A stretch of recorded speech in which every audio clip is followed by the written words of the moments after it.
Welcome to Diversity Conversations, where we engage in thought-provoking dialogue to identify leadership solutions to today's most challenging conflicts.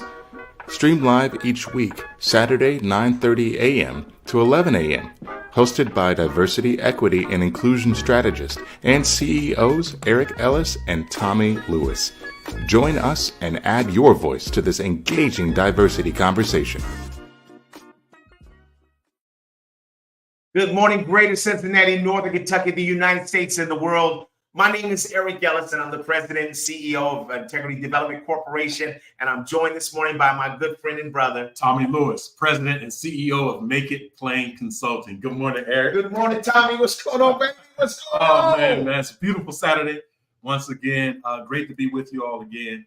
And it's been an exciting week, personally, professionally. And the internet was broken this week on a number of different fronts, right? But it's 2024. It's going to be a year to remember. Man, we are out of the gates. And today, community, we want you to weigh in because some things that have happened over the last week or two that we really want to spend some time sort of dissecting.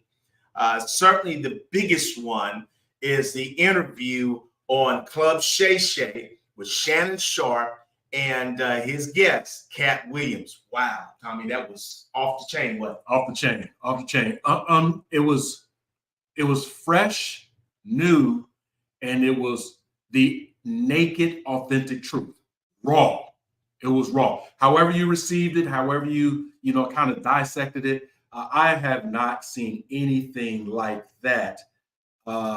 Where there's a lot of head scratching and what's going on out there in that Hollywood show business world. As Katt Williams said, this is the year of truth, right? So that's what we do on Diversity Conversations. We allow we speak our truth, and we'll jump into it. Right, and I'll tell you, the thing that is so powerful about this, we'll just, unless you got something to talk about, let's just jump in on this one.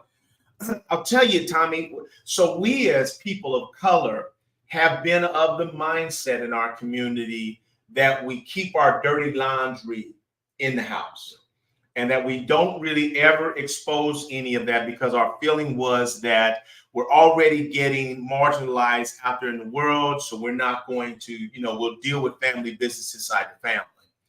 But I think what this Katt Williams interview sort of brings to the surface is that maybe we have graduated, that there's some things that it's actually maybe more important for us to tell truth than it is to protect the family, because to tell the truth, in fact, protects the family. Because what we're seeing, and this is the exposure that's happening this year, and I'm not one to dance on anybody else's exposures around mistakes or negative things that they've done. That's not really what's at the heart of this. What's at the heart of it, I think, is actually what cuts to the core of your character. That's really what it's about. It's not about making mistakes.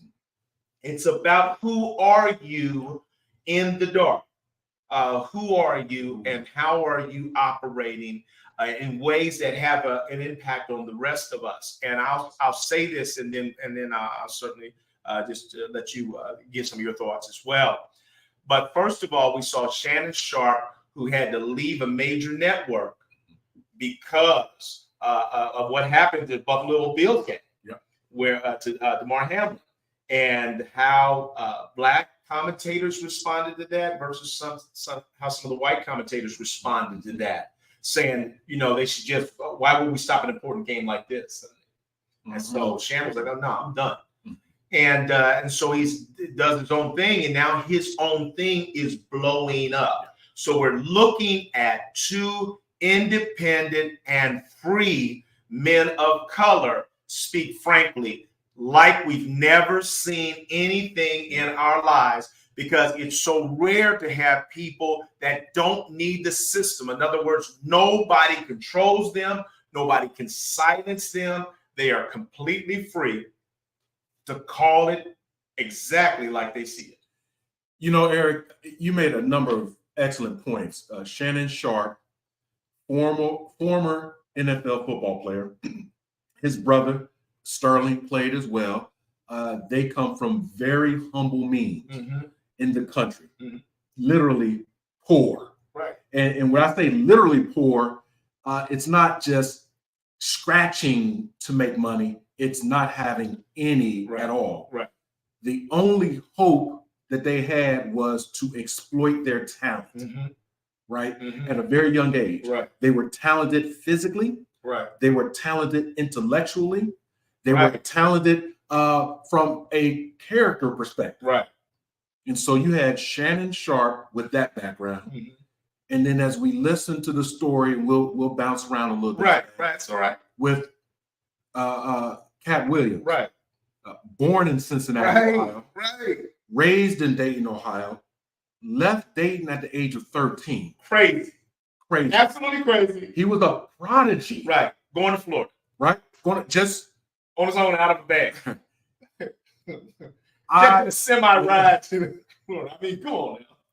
So as we listen to the interview, I would like to ask you, me, and our audience, our community, just like moving from one state of the Midwest, Ohio, down to the southern point, South Beach, if you will, Florida, age 13. Could you actually do that? Right. Right? If you can't, really, if it's true the truth, Eric, here it is. When you listen to the interview, there's some things that may be said from Katt Williams that we may say that we understand. Right. But if you haven't really lived it and you don't have the full information, you don't really know. I will advise just to listen. Right. Just like he said, right. I jumped on the semi at 13, went from Dayton to Miami. If you cannot really connect with that, understand that, just listen to it. Right. Get your popcorn. Right. Get your popcorn. Right. It's going to be like that. It's going to be like that. It's going to be like that. Because he said there, now let's just slow it down because there's so many jewels in this that have not been unpacked. So we talk about Katt Williams now for a minute. So I knew of Katt Williams. I probably seen him in a few movies. I knew he was from Cincinnati, but he wasn't a big figure in my mind. He got big in my mind once I listened to him. Because here's what he said, and I think that this is powerful, community. He said at 13, he said, I was wrestling with my father on a regular basis. We were raised Jehovah's Witnesses, and he was saying some things that I knew were inconsistent with what the word was saying, that how we should be operating. He said, so I had a decision to make, whether I was going to stay here and me and my father were going to be at odds the whole way. This is his house. I'm going to emancipate myself. Now, let's also look at the choices that he had because of his brilliance. He said, my brilliance had given me access to schools that were for people that had that level of talent and brilliance. He said, but when I looked at who they were and how they operated, I said, that's not really for me.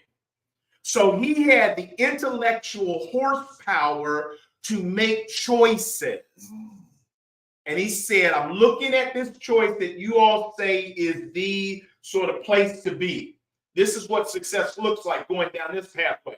He said, no, I don't agree with that. I don't like that pathway. I'm taking my own. Now, look, he leaves his home with $2,500. Come on. At 13. I was so glad I was sitting there with my children because there are some major lessons to learn from that interview. Number one is the talent of those who we call entertainers, the intellectual horsepower of those that we look at as telling jokes and running footballs. But these gentlemen, what was most compelling about the interview was the intellectual horsepower that was there. Number two was the work ethic. Yep. We heard it from Shannon Sharp. We heard it from Katt Williams, that these brothers are going in on their research, trying to get prepared to be the best at what they are. And he said, you might know, Shannon said, you might know more than me about football. But you're not going to know more than me about He named off some other sports. I can't remember what they were, but it was like, what? NASCAR was one. There was another one that he talked about. And just to listen to Katt Williams talk about his preparation, was powerful. It's again, to go back, for those who missed it, again, Eric teed it up. You had Club Shay Shay, Shannon Sharp. He has a platform, a podcast platform on the internet, where he simply has created an environment that his guests can come and speak their truth openly and honestly. He's only asking questions. Mm-hmm. Every now and again, he would interject from an inquisitive perspective, Right. Of, wait a minute, did you feel like this? Were you wrong there? Right. Were you right? And so that just stoked the richness of a conversation. Right. Also, Shannon Sharp, because of his background and his skill in interviewing, his skill in facilitating conversation, the pitch, tone, volume, and language of a guest does not offend him. Right. So that's important to know, because ego is set outside. Right. Eric, when we have these diversity conversations with our clients or individuals, because we're not offended or ashamed or threatened by volume, pitch, tone, we or perspective, we can receive it. Right. And that's the platform that Shannon Sharp created in receiving it. And so there were previous guests, other comedians who had shown up on the show and talking their truth, but we've learned, Eric, it may not have been the truth. Come on now. And so you preach now, bro. So now Katt Williams, he woke up out of bed, gets on the phone, I'm on my way. Okay. Right? And so that's where we land this past week with these two brothers having a conversation that is over 2.5 hours long. Right. And we sat there every minute of it, me and my kids. Leaned in. We're just spellbound. Laser focused. Right? My question, Eric, to you, if this was your platform and you had a guest that came in, sat down, you served them snacks and beverages. Mm-hmm. And as you were prepping, the conversation, they just jumped in and started dumping. Right. What's your process of navigating that conversation, keeping connected to the guest such that they don't themselves get emotionally hijacked? Yep. Right? Yep. And may share some things before you answer. Because in the interview earlier on, Katt Williams was sharing a timeline, right? I believe he knew the truth, but the dates, the timeline was off, right? Yep. 2018, it was really 1998, 1999. Right. And so you had a person off screen confirm. Right. He's like, no, Comic View was before this, right? And so that was managing him. Right. So what do you do? How would you approach? Well, first of all, let me respond to what you're saying about what he did. And I think that was masterful.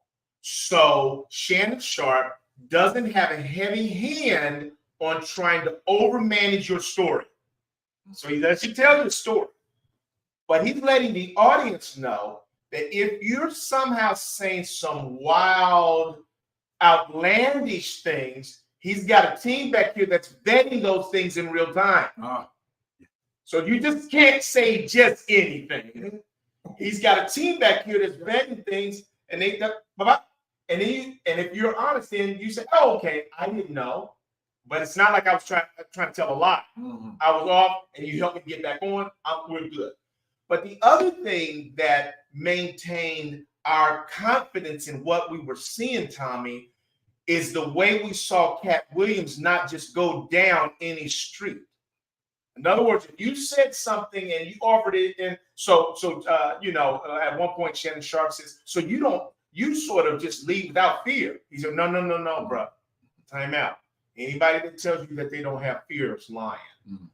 I do have fear. So that was powerful. So a lot of the integrity of Katt Williams was self-contained within the show. In other words, you were looking at what he was saying, what he was agreeing to and not agreeing to, how he would look in the air and pause and think through it, process what was being said, and then say something that was a truth. Man, and I'll tell you, he also sounded as though, because he kept saying it, I'm not trying to hurt any individual.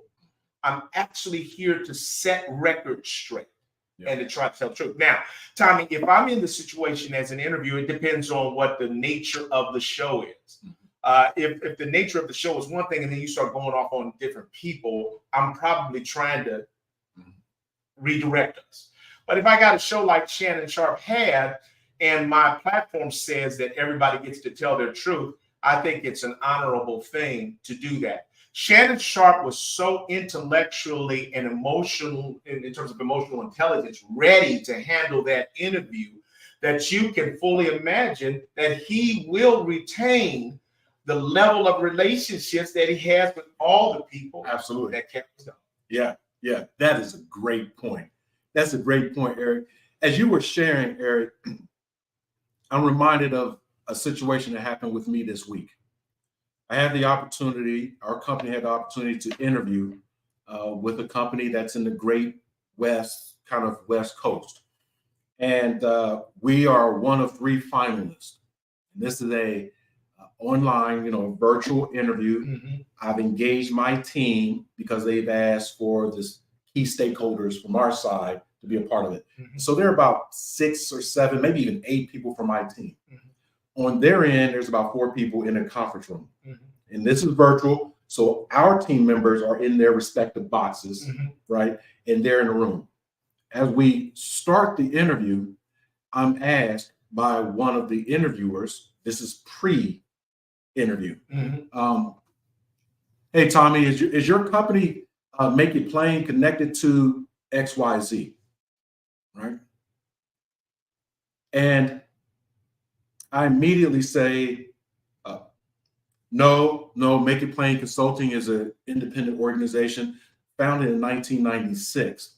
We know that there are a number of organizations with Make It Plain Consulting, Make It Plain Productions. I know about productions out on the West Coast. I know about Mr. Jordan, his work on the East Coast, coming from Malcolm X's speak, okay. Right? I ran the gamut because, right, Eric, in my company, with my brand and my truth, I know it. I know my company. Right. I know my brand. Right. I know my truth. Right. And I know that Make It Plain, right? It's a vernacular. People say Make It Plain. Right. Right. And some people have copywritten it, trademarked it, et cetera. And we have the same. Mm-hmm. The point I'm making is I'm not likening myself to Katt Williams. But here's what I'm saying. That Katt Williams was speaking on the truth of God. And so when I was asked that question, I know that God protects me, mm-hmm. and I can speak truth to power. Mm-hmm. And the power that I was speaking in that moment is you all on that interview side did some other research and right. found another Make It Plain right. company, right. which is owned by a majority individual, right. a white man, right. and said to me in the interview, are you connected with them? Right. That is a microaggression. Right. Right. That's an implicit bias. Insult. Right. That's an insult. And I say thank you to the journey to now. Yeah. Like Katt Williams, in that interview, there was a journey to now. Right. And he has receipts, he has video, he has photography, and he has his own memory of the actual events, right? So that standing on that truth is easier, Eric, than standing on lies. That's exactly right. And so one of the things that he said, and there's just so much to learn from Katt Williams, because I think that the Katt Williams, that interview embodies so many things that we think about the wrong way.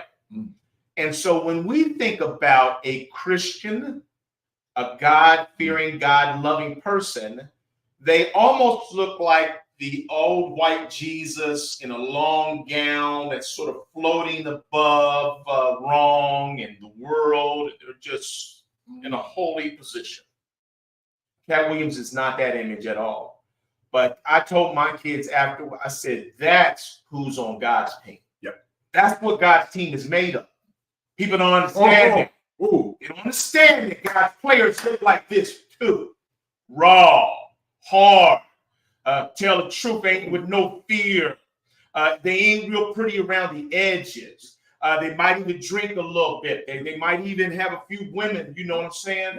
But he said that I made all of my decisions based upon what would make me a friend of God. And you were like, what? That his whole objective was to make my choices based upon what it took to be a friend of God.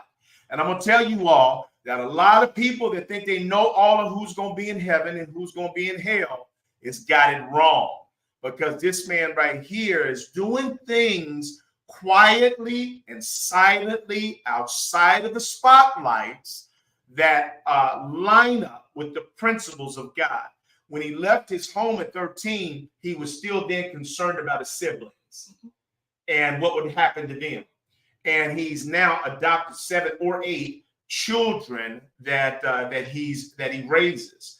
And the other thing that I liked about that he does, Tommy, is that he just sends bags of money to people.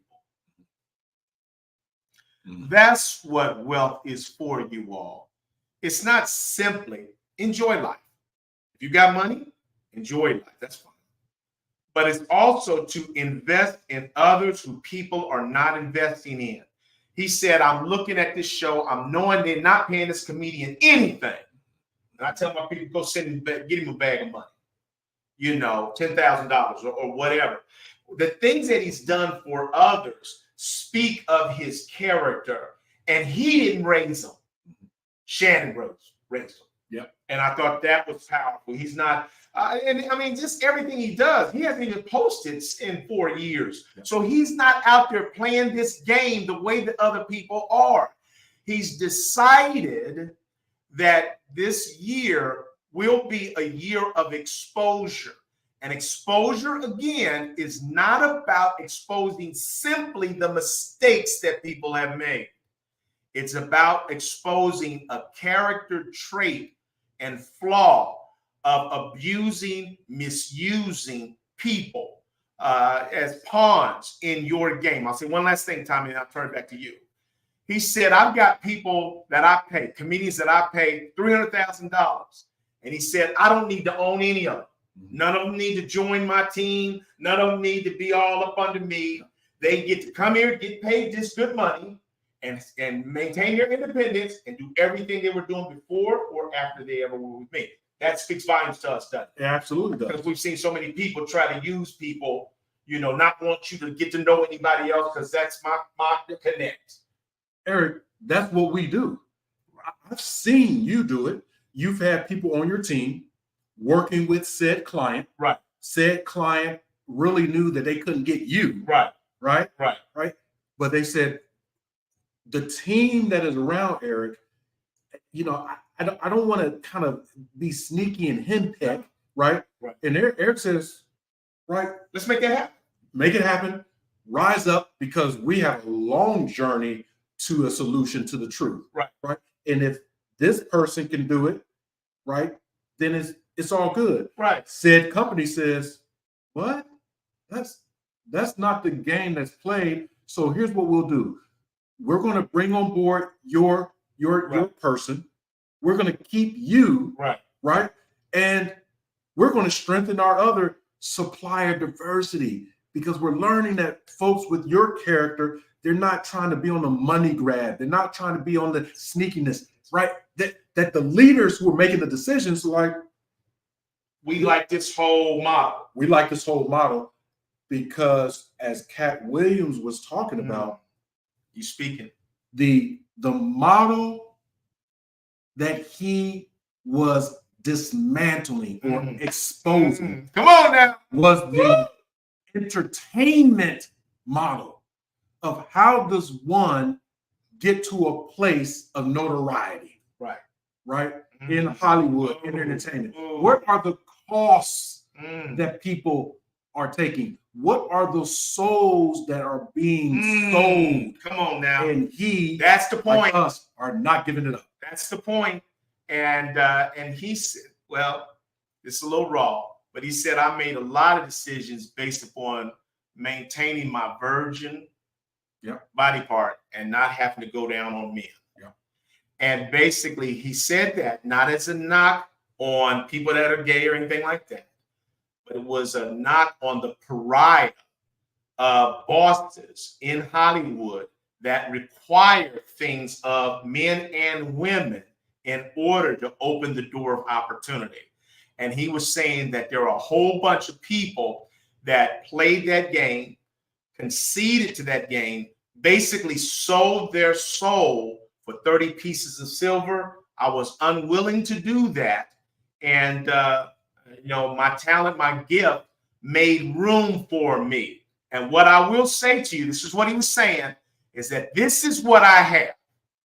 I'm connected to God and I'm doing God's will and the purpose that God has given me on earth.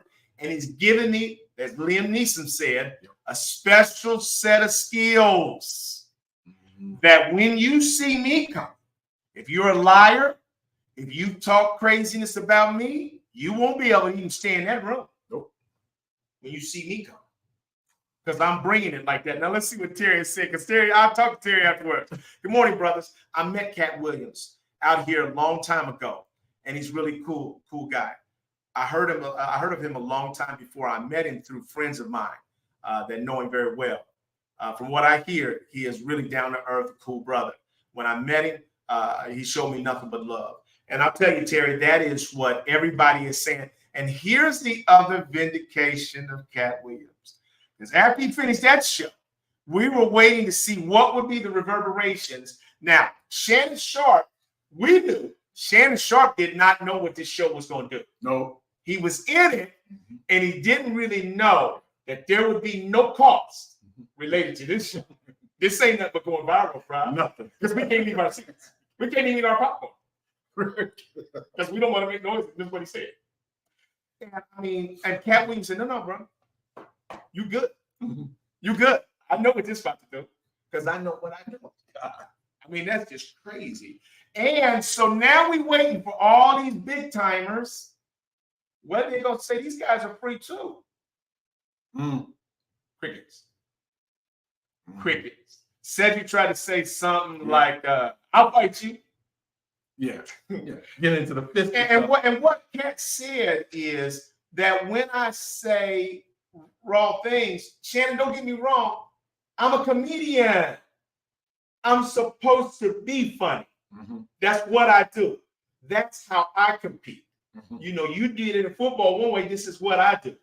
And he was killing them. Like Wanda, who was on the show, trying to dog him out. Bad idea, right? Yep. I laughed so hard when he said, did the headset come with that wig? Yeah.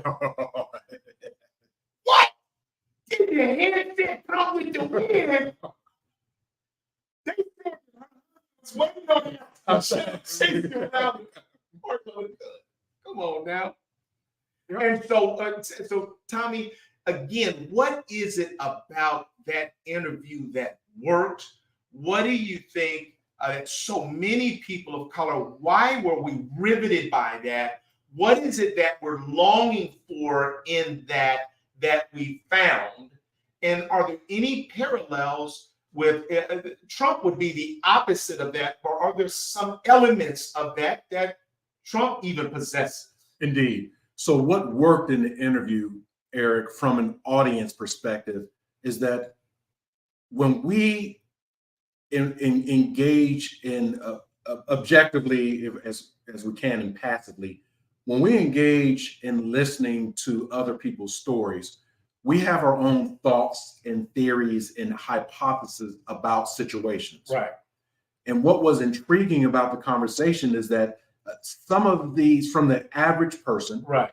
The layman, we're listening with a kind of listening with skepticism with regards to the industry. Right. We have doubts like, we have comedians out here in the industry over 20, 30, 40 years. Are they writing all of their same stuff? We have folks who pop up out of kind of nowhere, Right.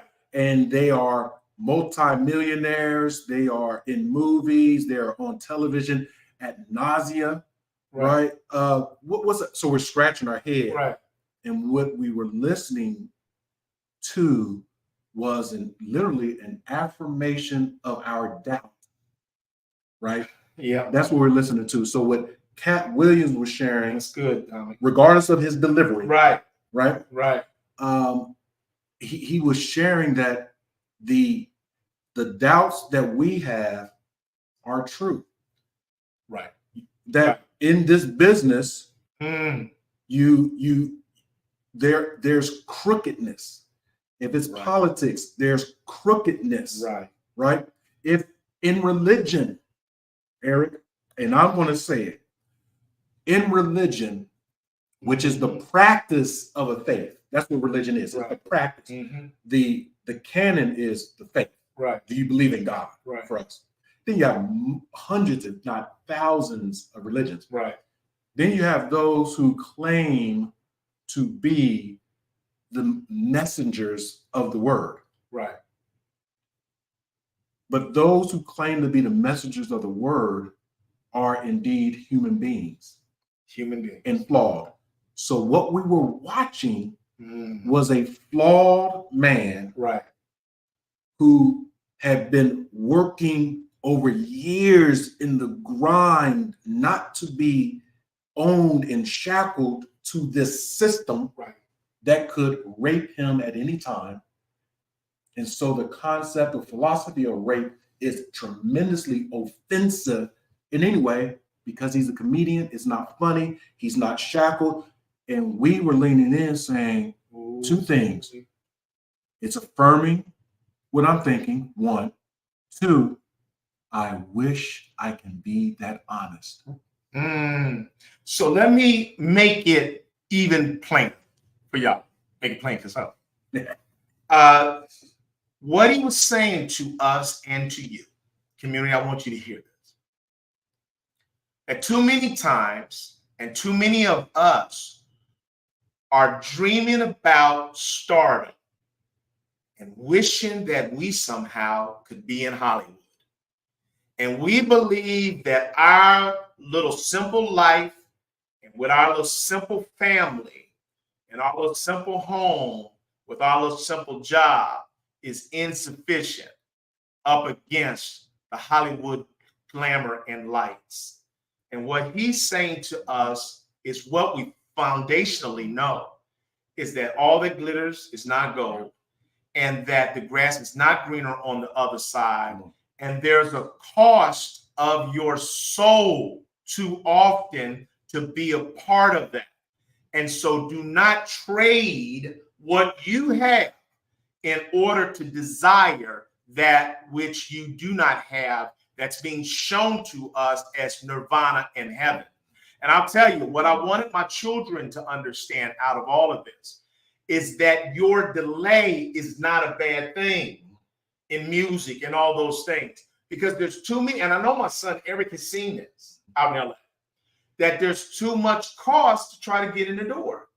And that's no guarantee that they're even going to do anything for you. And so, Tommy, so what we're hearing about Diddy, about Will Smith, about a lot of these cats, is that they are taking advantage of people and turning people out in order to keep their career. I mean, the allegations that are out there on Diddy and Will Smith around the kid that was Bryson, that was on Empire, and how they were both his mentor, and really having him in these little freak parties where he's getting turned out. And the thing is, Tommy, I'll tell you that my issue is this, and I want to reiterate this because none of us, every one of us lives in a glass house and is imperfect. So in no way are we talking about the imperfections and the failings of common people. We're actually going a little further and saying that imperfections and mistakes are one thing. Predatory behavior that is really harming and taking the life out of someone else for your own benefit and not for theirs is criminal. And really, that's the kind of sin that needs to be exposed. And what happens is what Katt did, Katt laid down a marker for us as a people that said that we can't keep blessing that which is cursing us. And I think that we can't keep giving you awards. Yeah.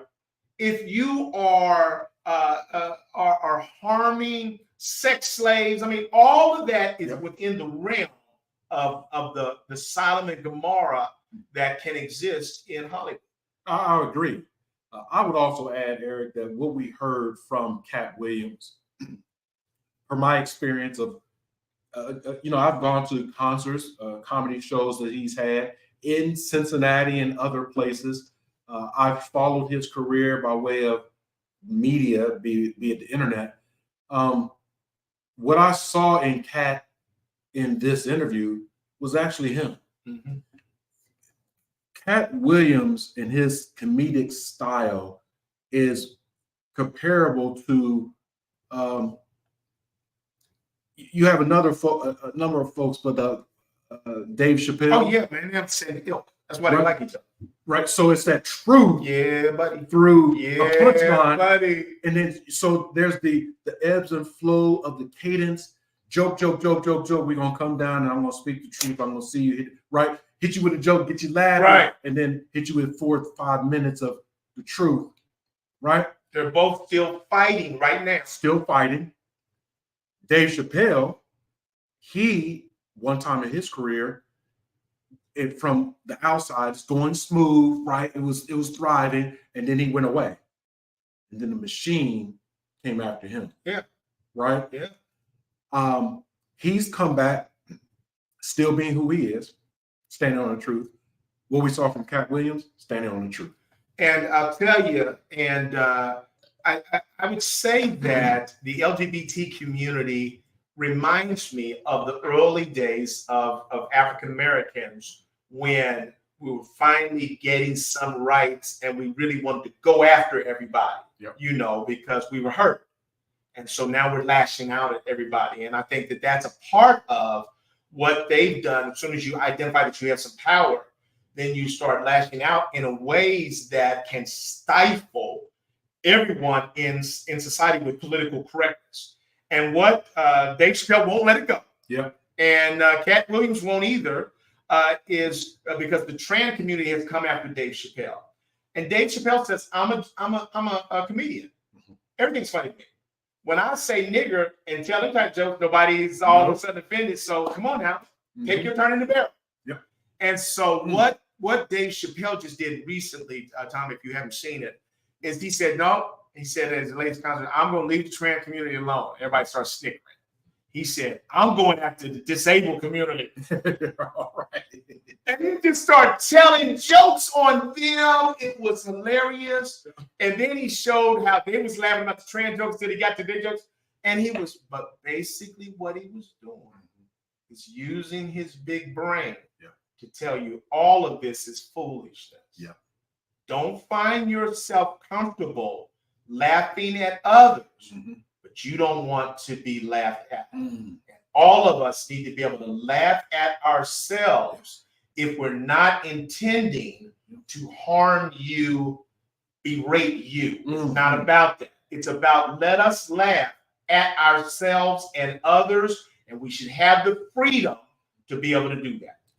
So, Eric, let's transition this just for a moment into the workplace, into our real lives.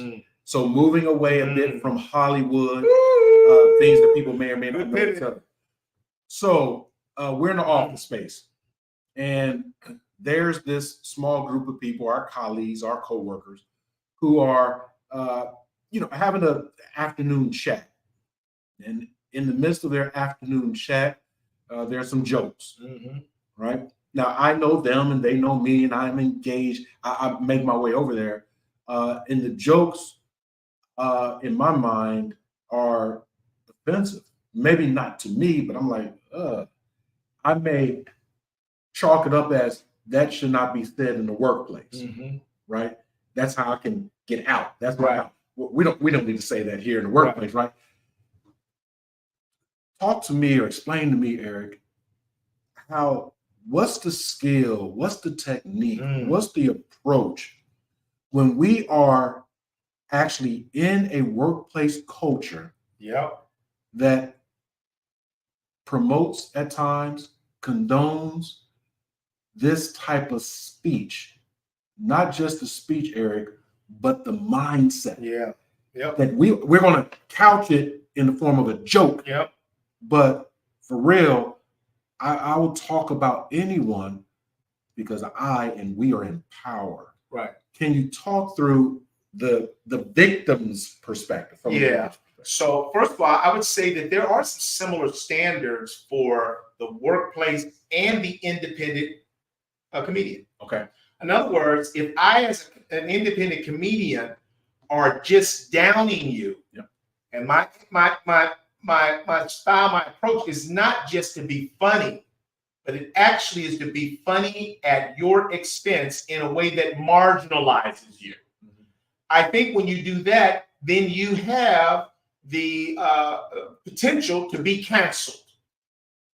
So the marketplace will cancel. So I would say, don't do anything to disparage or down marginalized people because the marketplace will cancel you. In the workplace, you have less freedoms to your free speech because you're in a workplace. And people, so if I have to be in a workplace, then the law says that the workplace owners have to keep that safe for me to occupy. And so what I've seen is that sometimes people that have more power feel like they can say these kinds of jokes at other people's expenses. And the bad part about it, Tommy, is that when you do that, that reduces productivity within your workplace. It reduces the productivity and performance of that individual. It reduces everybody else's ability to see the talent, skill, and ability in them. And so they never get fully seen, known, or utilized by others. Thus, they're never able to reach their full potential. So I think that's a huge cost of this kind of behavior in the workplace. Let me say one other thing. So people ask me, Eric, are we just supposed to take all humor out of the workplace? And here's my standard litmus test. What I say is that if Tommy Lewis and I have a relationship, then if I say something that offends him, he's less likely to be offended or to need to go to HR if we have a relationship. So if we have a close relationship, he'll either bring it to my attention or overlook it because it's me. But if we don't have a relationship and you don't have confidence that it would go well for you to bring it to me, then you end up going to HR. So everybody's saying, we can't even talk anymore. No, yeah, you can if you have a relationship. If you also have a relationship, you know more about the kinds of things that are more likely to offend someone so you can steer clear of that. But it's having no relationship and talking in ways that consciously or unconsciously marginalize others that's harmful and has no place in the work. Eric, that was very helpful for me on a number of different levels, business-wise, personally. That was very helpful, and I appreciate that. Now, still in the workplace, I'm experiencing this conversation or conversations, and I want to fit in. I want to advance. And unbeknownst to you, unbeknownst to other folks, I'm doing some things, building some relationships with folks that are potentially unethical. I may be selling my soul right? Behind closed doors. This is in the workplace. We're not talking about Hollywood Yeah. and what we have to do at the casting couch. I'm talking about in our daily job. I'm doing things that if the world were to know, right, then everything on this side, the curtain will fall, right? The curtain will fall. Katt Williams ripped down the curtain, Right. And so it's not about just looking at, again, show business, entertainment, comedy, but looking at ourselves in our own environments. Are we supporting the curtain? What are we afraid of? Oh my goodness, my goodness. Oh, we need a whole nother show for this. So first of all, I'll tell you, this is a complex question. And I would say to you that people of all races, backgrounds, and types are sometimes compromising in order to stay afloat. So no one comes into the workplace literally able to be 100% our authentic selves, because 100% of our authentic selves is not even healthy for us. So I can't go in there just being Eric the whole time. But I would say that sometimes we avoid things. Sometimes we don't confront things. And I'm going to say to you that it's easy for somebody with no job to say that you should be confronting everything. Say it. Wisdom says sometimes you have to hold your tongue, stay alive for another day, to fight on another day. Or like all of the people, many of the people that stayed in the Trump administration, even though they didn't agree with a lot that he was going, but they said, if I leave this post, they may fill it with somebody who's going to do worse. So those are in many ways patriots that take that approach. But I would say, Tommy, there are a number of times that we do need to stand up, and we need to find ways to keep standing up. But I would say the other thing that we have to be careful of is that when we've been marginalized and hurt, sometimes when the microphone comes our way, we're going to start going off on people with some degree of almost retribution. And that's not, and then we wonder why we get canceled. You know, I think you have to approach life with humility and grace and forgiveness, almost the Mandela approach. Mandela spent 31 years in jail. He comes out, it might have been 27, but he comes out, he gets the presidency, and everybody expects him to bring back to the whites of South Africa what they had visited upon Africans, African, Black, South Africans. And he did not. Yep. He brought grace, and he brought the kind of standard that he was hoping that. Yep. And I would say that that's what we have to try to do when we can. Yeah. Speaking the truth, Eric, is difficult. Yes. It is difficult. Yes, it is. Because the truth, I'll just close with this piece. The truth is baked with experience, insight, and a lot of emotion. Right. When Katt Williams had referred to, Jesus from a religious perspective at times, he may have made an innuendo or directly referred. Jesus was courageous. We have to understand that Jesus was an outlier. Right. And an outlaw. And an outlaw. Eric, Right. That's good. He was an outlaw. Right. He was Doing things outside of what the law said he could. Straight rogue. Right? Right. And talking about folks in power. Right. Talking about folks who thought that not just the pharaohs or the kings and the emperors and all that good stuff, Right. but also those who were of the cloth. He was talking about them. Right. And he was talking about them from a place, of being in the dirt. He was down in the dirt. Who are you? Right? One time, Eric, this man went into the square, went into a particular temple when they were collecting taxes and turned it over. Right. So we have to, I'm listening to myself here, Eric. Let me repeat that. Jesus went into the temple. They were collecting taxes, and he turned it over. He just almost just blatant blasphemy on the system of currency and capital. Turn it over. This doesn't matter. That's a place of freedom because he knows who his God was. Katt Williams, he spent 2.5 hours straight turning tables. Eric, he was turning tables, and he started to turn tables before he sat down. He couldn't even get his seat good. Couldn't get a seat. Let me turntable. I know this is your show, Shannon, but I got some turntables. And I believe that either folks were running from the crashing of the coins, Eric, right? Because you don't want to get hit by the crash, because you want to be standing like, hey, I'm still on board, Eric. I'm still with you, power system. Right. I need to distance myself from that troublemaker and outlaw. Because today we have Christians, Eric, who are distancing themselves from the outlaw of Jesus. Right.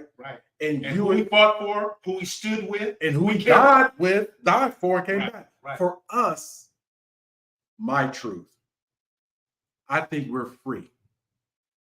Right? To a degree, Tommy. So I know in my life, my business and personal life, I'm going to speak business real quick, that I have had tremendous freedom partnering with clients, providing excellent value and service. And because of one particular relationship or someone not agreeing with me, that whole can be sacrificed. Table was turned. Bye. You made me more uncomfortable than I wanted to be. Like this. Go on. Right. I have receipts too, Eric.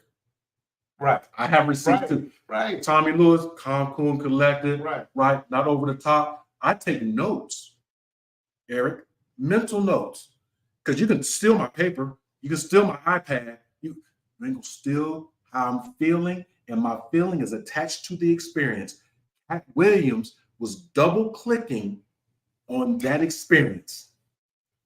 No doubt about it. And here's what I would say to you all, Tommy. This is so powerful that when you are in a place where Katt Williams is, where there are no strings attached to you, you cannot be a puppet.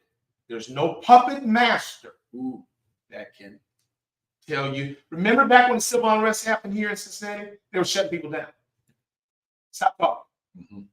White power stuff. Well, look at the universities and the anti-Semitism thing. They shut down presidents. Got 2 of them fired. Coming for the 3rd. All because somebody says you've offended my thing.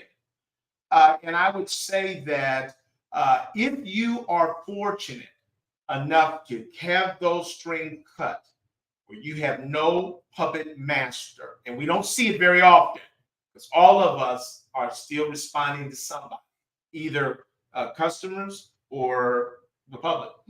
And when you have that level of freedom, then I think it's incumbent upon you to also have the requisite character and morality. And that's what Katt has as well. Katt says, I'm not trying to dog out all women that are overweight or people that are gay. He's telling you, I'm not coming after any of those folks. I come for people who are coming for others or who have come for me. And I'll tell you that, Tommy, we all have to remember that. I think that we have to use courage wherever we can to try to make a difference. And we have to look for more opportunities to take the risk to speak the truth. And that's what he was trying to show us, that it's important for us all not to silently turn away like we don't know that stuff is going on. Now, I'm going to ask you this, Tommy, and say, so what do we do with what we're hearing now about TD Jakes, about Diddy, about Will Smith? What does that do to you and I? What does it do in the community? What should we do? What do you see it doing? So 2, maybe 3 things, Eric. For me, one thing we should do is we should really look at other people through a glass house. Mm-hmm. Be cautious of the judgment that we placed on other people, Mm-hmm. that outside of themselves, their stuff might be exposed. Right. Again, we're looking at someone else saying they've done this, they've done Right, this. right. We haven't necessarily heard from them. Right. So looking at their situations through a glass house is good because it will allow us to be humble I like that, Tommy. in that observation. Like that. Humility, in other words, don't you start grandstanding. Yep. Don't you start dancing on their failure and feeling all good about yourself that you're not them. You know, look at how big they were. And I've seen some preachers do it now. Yep. I already saw it today. Yep. They were dancing on T.G. Jakes and now dogging. He's always been horrible. Yep. Guys that their ego didn't like that he had succeeded. Right? So glass house is going to come back and karma something else, or etc. Okay. The second, Humility. The second, Eric, I'm going to lean on the word you use all the time, and I use it too, grace. I have to lean on that, grace. Right. For me, again, I don't really know the situation. Right. Full transparency. What would I do? I wouldn't do anything. Right. Really. Right. Because those folks, I've never met them. I don't really know them. I understand some influence that they may have, but even in my community, be it my network, those names of those people don't come up. Right. And so what I say is, first, humility. Second, proximity. For us, take care of our immediate environment with truth and allow truth to come from inside out versus the lies or truths about someone else coming from outside in. Right. So when it comes from outside in, Eric, we are dodging daggers and trying to catch arrows, which we're going to catch one in the neck. So that's 2, proximity. So I mixed them up. So being humble, humility, and then grace, and then proximity. Yeah. I would say those 3 things. I like that, Tommy. That's very helpful for us. I learned this lesson from almost the very beginning of me giving my life to God. I was in the church, man. I was in there like, God, look at that hypocrite over there and that person over there. And God was like, Eric, maybe you don't know. This is a hospital and you in it. Like, whoa, I'm in it. And he says, actually, your eyesight is very good for the flaws in others. I need you to get better eyesight on what I'm showing you about you. So I would say to the community that there is a huge lesson for us around making sure that we are not just trampling on somebody else's exposure and that we are looking at ourselves. But I think that there is value. So for me, whatever you say about T.D. Jakes, it doesn't take away the value that he's had in my life.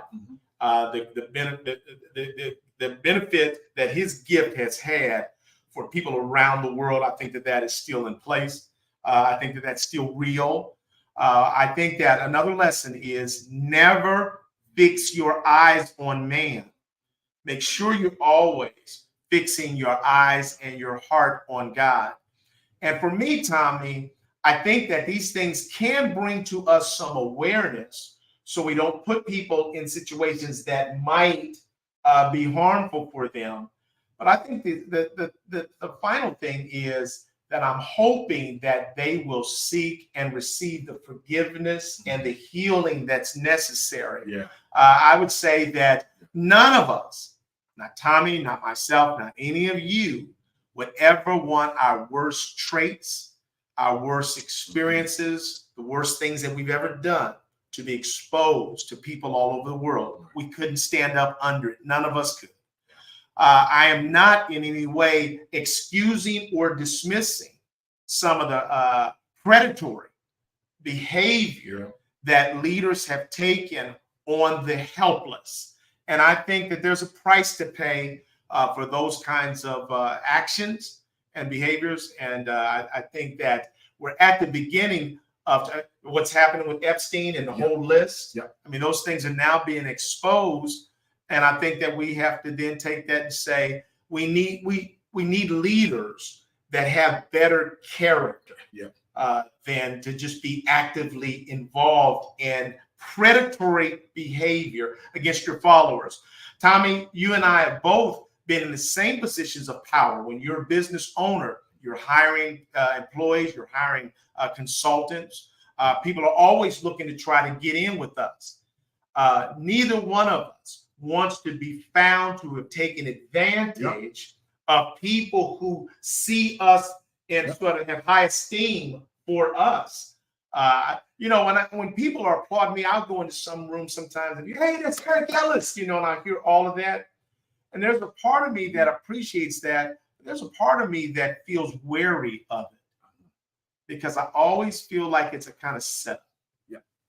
That if you start, they're applauding, but if you start buying that in a way that your chest pokes out and you look like somehow you deserve this, you start believing the press, it's the beginning of your downfall.